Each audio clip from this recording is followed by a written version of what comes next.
Oke, baik teman-teman sekalian, kita mulai. Di sini saya akan mencoba untuk menjelaskan tentang penggunaan dari Slim 9 atau kita kenal dengan Slim Boolean.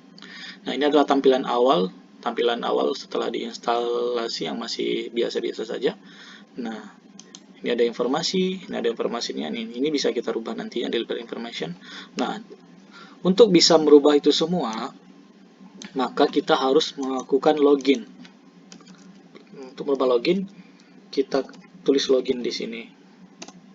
Nanti kita akan ditampilkan pada halaman yang seperti ini. Itu standar.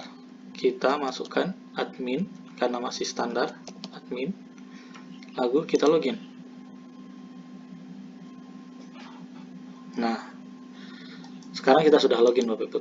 Di menu ini, menu admin ini, kita bisa melihat ada shortcut, ada tema, ada bibliografi, sirkulasi, membership, master file, stack system, reporting, serial control, dan logout.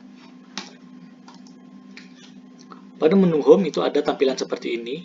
Nah, ini ada contoh 15 koleksi yang ada, 10 judul dengan 15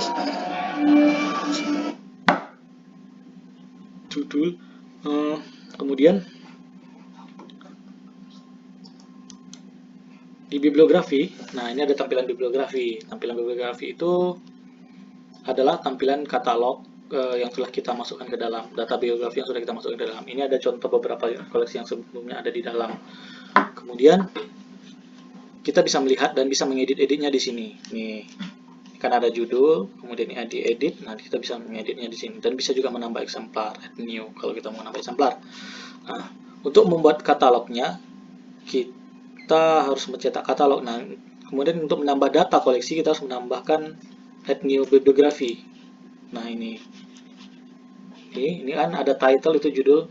Baik, biar memudahkan kita harus merubah dulu tampilannya menjadi bahasa Indonesia, bahasa yang saling kita pahami. Itu di sistem, pertama di sistem. Nah, inilah tampilan di sistem. Ada Senayan.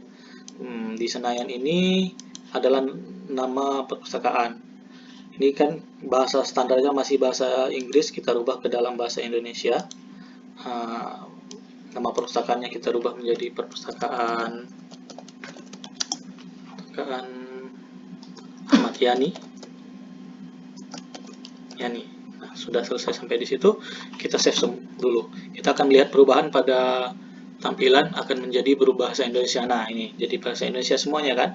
Ini bibliografi tadi, kita ulangi, kita tambah bibliografi baru. Nah, judul, misalnya kita memasukkan judul tentang buku Kiat Jitu Peramalan. Kiat Jitu Peramalan Saham. Nah, ini ada pengarang, tambah pengarangnya di sini. Ada Arif Habib, kita buat seperti itu contohnya. Nah, semua data buku dari itu kita masukkan ke sini. Ada 8 daerah deskriptif katalogisasi itu kita masukkan di sini. Ini ada daerah edisi, ada info detail spesifik, baik. Ada nomor ISBN-nya, misalkan saja ISBN-nya seperti ini, misalkan saja. Nah, standarisasinya seperti ini. Ini penerbit misalkan yang dari Andi, tahun terbitnya misal 2022 kan yang baru kan. Terus tempat terbitnya kita buat Yogyakarta, misalkan Yogyakarta. Dan deskripsi fisik misalnya ada ini, yang itu daerah impresum itu, klasifikasinya 2. Oke.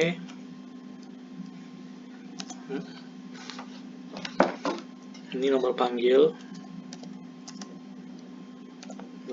subjeknya investasi.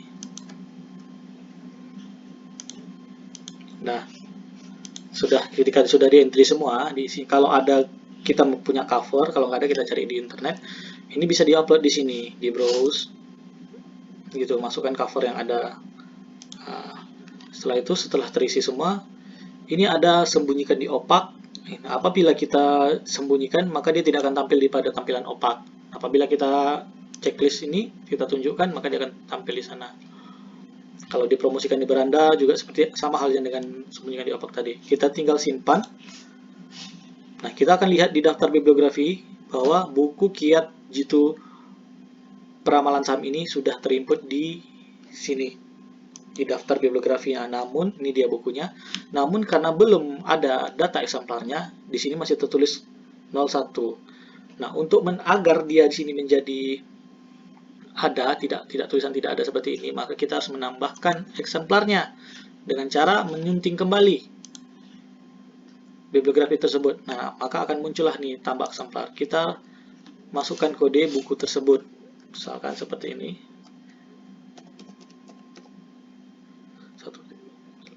Seperti ini. Nah, ini kalau ada kode inventarisnya, kalau ada lokasi perpustakaan kita misalnya ada 2, kalau ini lokasi raknya, dia termasuk kelas buku apa, dan seterusnya tersimpan. Nah, kita bisa lihat kembali kita perbarui. Nah, kita bisa lihat kembali pada daftar bibliografi bahwa yang tadi tulisannya tidak ada sekarang menjadi ada 1. Nah, seperti itulah cara mengentry bibliografinya. Pada menu bibliografi ini ada daftar eksemplar. Daftar eksemplar ini per eksemplar yang kita entry tadi dengan kode masing-masing. Kemudian daftar eksemplar keluarnya, nanti dia akan menampilkan eksemplar yang dipinjam. Ini layanan MART ini adalah layanan untuk mengcopy katalog dari perpustakaan lain, termasuk juga dengan layanan Z3950 SRU ini juga dengan layanan peer-to-peer ini. Ada juga di sini pencetakan label pada menu bibliografi ini. Pencetakan label ini, misal kita checklistkan 1 judul saja di sini, kita tambahkan ke dalam antrian. Setelah itu kita checklist pada cetak label dengan data terpilih. Nah, maka otomatis label yang kita checklist tadi akan muncul seperti ini. Kita tinggal print dengan kertas label. Nah, ini bentuknya seperti ini, sudah sesuai dengan yang kita masukkan tadi. Jadi, teman-teman, aplikasi Slims ini mempermudah kinerja pustakawan dalam pengelolaan buku. Nah, ini kita juga bisa mencetak barcode eksemplar. Barcode eksemplar tadi kita bisa masukkan dengan kode-kode eksemplar tadi. Contohnya ini ada 1, ada 2 ini. Kita masukkan sama seperti hal kita membuat label tadi. Kita masukkan dalam antrian, kemudian cetak data terpilih. Maka otomatis akan tampil barcode yang akan kita print. Nah, barcode ini nantinya akan ditempelkan di buku agar bisa mendeteksi buku menggunakan barcode reader. Ini ada data import MART, ada export data bibliografi. Ini kegunaannya adalah untuk menambahkan koleksi yang dalam bentuk Excel yang mudah kita import ke dalamnya dan mengeluarkan data tersebut. Nah, setelah fitur bibliografi, di sebelahnya ada sirkulasi. Nah, sirkulasi ini akan berfungsi apabila ada anggota perpustakaan meminjam buku dan ada data anggota perpustakaan serta ada data koleksi perpustakaan di sini. Nah, di sini kita lihat bahwa tidak ada data anggota perpustakaan di sini. Di sini tidak ada. Di sini transaksi aja. Nah, kita lihat di keanggotaan apakah sudah ada atau belum. Nah, di sini kita lihat kan daftar anggota masih kosong. Kita bisa menambahkan anggota di sini. Ada tipe keanggotaan juga bisa kita atur di sini. Dan ini ada pencetakan kartu juga. Nah, agar semua ini berjalan, tentu kita harus menambahkan anggota dulu. Maka kita akan pilih tambah anggota. Di sini ada ID anggota. ID anggota ini bisa kita ambil dari nomor KTP, nomor induk mahasiswa, atau tergantung dari kebijakan perpustakaan kita. Di sini saya contohkan saja dengan nomor standar agar mudah. Kemudian nama anggotanya, nama saya sendiri. Tanggal lahir biar agak mudah, saya buat 2006 ya, biar jadi anak muda juga saya. Kemudian anggota, ya di biar standar aja seperti ini semuanya, berlaku hingga seperti ini semuanya. Institusi kita buat ASN saja, standar, laki-laki, alamatnya, ini alamat lengkap kalau perlu. Kalau ini saya buat hanya alamat Pekanbaru saja. Kode posnya kita isi juga, alamat surat bisa juga jadi alamat kita, kemudian nomor telepon kita,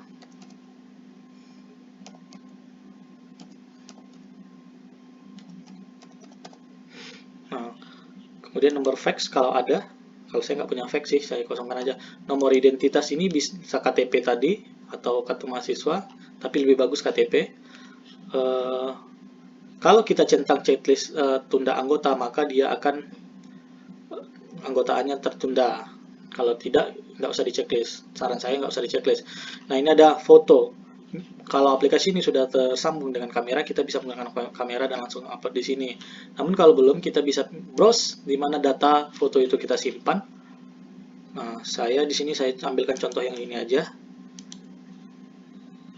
fotonya. Kemudian ini emailnya, email kita, agar nanti ketika sudah di online kan,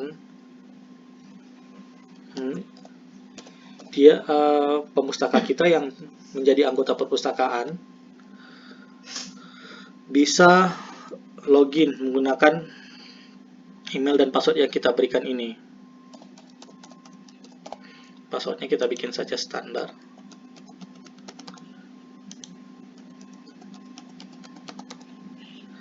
Simpan. Nah, ID anggota sudah tersimpan. Gambar juga sudah berhasil diunggah. Nah, ini kan sudah terlihat datanya. Sekarang kita sudah mempunyai satu orang anggota perpustakaan yang terdata di aplikasi Slims ini. Nah, setelah itu kita akan mengoperasikan sirkulasi. Di awal tadi kita sudah mempraktekkan bagaimana cara mengentry katalog agar data buku tersimpan di dalam aplikasi Slims ini. Kemudian kita sudah juga mengentry anggota pada keanggotaan. Nah, barulah sirkulasi pada menu sirkulasi ini bisa kita gunakan. Untuk itu kita harus masuk ini kan di sini ada ID anggota, ada pengembalian kilat, ada aturan peminjaman, sejarah peminjaman, daftar keterlambatan, ada reservasi. Nah, kita pada mulai transaksi ini adalah untuk mengetahui transaksi apa yang akan kita jalankan. Tadi kan ada nomor anggota perpustakaan. Kita bisa melakukan scan barcode atau mengetikkan angka nomor ID anggota tersebut di sini. Nah, sini sudah muncul dan tidak ada data buku yang dipinjam, tidak ada reservasi, tidak ada denda, dan tidak ada. Nah, agar dia bisa meminjam, agar dia data masuk melakukan peminjaman, kita harus masukkan kode buku, kode barcode buku tadi. Bisa melalui, kalau buku yang sudah diberi barcode, kita bisa scan barcode. Kalau belum, kita masukkan identitas buku, nomor identitas buku tadi, seperti ini. Nah, bukunya sudah masuk. Kiat itu peramalan saham. Ini bukunya sudah masuk di data peminjaman. Kemudian kita jangan lupa mengklik selesai transaksi. Nah, selesai transaksi, maka kita bisa melihat bukunya sudah dipinjam. Ini bisa kita lihat di daftar bibliografi, daftar eksemplar keluar. Di sini kita cek. Ini tadi buku yang dipinjam dengan ID anggota peminjam ini dan dengan kode eksemplarnya ini. Nah, kita kembali lagi ke sirkulasi. Kita masukkan lagi kode anggota tadi, 2, 3, 4, 5, 6, 7, 8. Oke, seperti ini. Ini kita bisa lihat tanggal kembaliannya berapa. Nah, dengan cara ini kita bisa mengembalikan buku atau memperpanjang buku. Kita bisa klik kembali, maka dia akan otomatis akan mengembalikan buku pada sistem ini. Tapi setelah itu jangan lupa mengklik selesai transaksi. Kalau tidak, dia tidak akan berhasil selesai. Nah, kemudian kita coba cek kembali apakah ada buku yang dipinjam lagi. Sudah tidak ada ya teman-teman. Ini, dan sini juga tercantum sejarah peminjamannya. Nih, buku tadi sudah dipinjam, ini sejarahnya, dikembalikan kita percobaan tadi. Kemudian pada pengembalian kilat juga bisa melakukan hal seperti itu. Nah, dengan catatan buku ada di mari. Kita masukkan kembali, kita masukkan lagi buku yang tadi sudah terpinjam, kan? Kita bisa melakukan pengembalian kilat tanpa harus masuk ke ID anggota tadi, dengan cara klik pengembalian kilat, kemudian masukkan ID buku atau kita scan barcode buku yang ada yang hendak dikembalikan oleh pemustaka. Nah, ini otomatis buku ini sudah dikembalikan. Kita bisa cek kembali di sini. Nah, bukunya sudah hilang, peminjamannya sudah tidak ada, sudah selesai. Nah, begitulah kira-kira untuk proses penggunaan menu sirkulasi, menu bibliografi, dan menu keanggotaan. Agar pengaturannya berjalan dengan baik, kita harus masuk kepada sistem ini. Disinilah kita bisa merubah kegunaan dan sistem yang ada pada slips ini sesuai dengan kebutuhan kita. Misalnya nama perpustakaan tadi kita bisa ganti Perpustakaan Ahmad Yani Syarif. Nah, ini kita nama tambahan. Kalau tergantung kita mau bikin nama tambahan apa. Kalau saya bisa bikin Jalan Marsan misalnya, Marsan Sejahtera, Pekanbaru, seperti itu. Kemudian kalau ada logo, kita masukkan logo.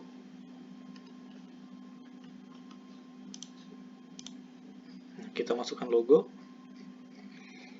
Dan bahasa, ini ada beberapa bahasa. Bisa pilih bahasa Spanyol kalau teman-teman paham. Bisa pilih bahasa Portugal. Tapi saya sini pilih bahasa Indonesia karena saya orang Indonesia. Tampilkan judul yang terpilih di laman OPAK. Nah, kita tampilkan pada laman OPAK ini, kita checklist. Jumlah koleksi yang ditampilkan di hasil pencarian OPAK bisa kita atur di sini, bisa mencapai 40, 30, 20, atau 10. 30 boleh. Kemudian pengembalian kilatnya tadi kita sudah coba. Kalau kita klik tidak memungkinkan, maka dia tidak akan muncul. Mungkin maka dia akan muncul. Dan terus kita bisa setting sampai ke bawah. Nah, kita udah simpan-simpan aturan seperti ini. Oke. Kemudian lingkungan sistemnya, ini Windows yang kita gunakan, OS yang kita gunakan. Ini segala macam ada di sini, kontennya juga ada di sini. Kita bisa mengatur kelompok pengguna juga. Kita bisa setting hari libur. Kalau kita buka Senin sampai Minggu, nah ini nggak perlu dicentang. Tapi kalau kita hari libur hari Minggu, kita centang di sini. Nah, simpan pengaturan. Dan kita bisa tambah hari libur khususnya pada tanggal berapa. Seumpamanya tanggal 28 Februari, itu tanggal merah. Sampai tanggal 28 Februari juga. Nah, keterangan libur tanggal merah. Atau hari apa gitu, hari besar apa gitu. Hari besar nasional misalnya. Kita simpan. Nah, otomatis nanti dia akan pada tanggal segitu maka akan pada tanggal segitu maka ada hari besar nasional, hari liburnya. Ini kita membuat barcode secara banyak. Dan kita kembali ke beranda. Nah, kita keluar lagi. Kita lihat tadi pengaturannya seperti apa. Ini sudah, ini logonya sudah kita ganti, namanya juga sudah berganti. Kita kembali masuk ke awal. Untuk mengganti tema, di sini juga kita bisa mengganti tema. Ini ada temanya. Nah, kita bisa mengganti tema dengan yang ini, yang standar ya. Ini akasia. Kita pakai template publiknya yang akasia saja nih. Sudah selesai. Oke, kita kembali ke beranda. Nih, ubah profil pengguna juga. Admin. Bisa kita atur di sini profil penggunanya. Di sini juga bisa kita atur apa-apa saja. Sekian dari saya, Ahmad Yani Syarif. Terima kasih. Assalamualaikum warahmatullahi wabarakatuh.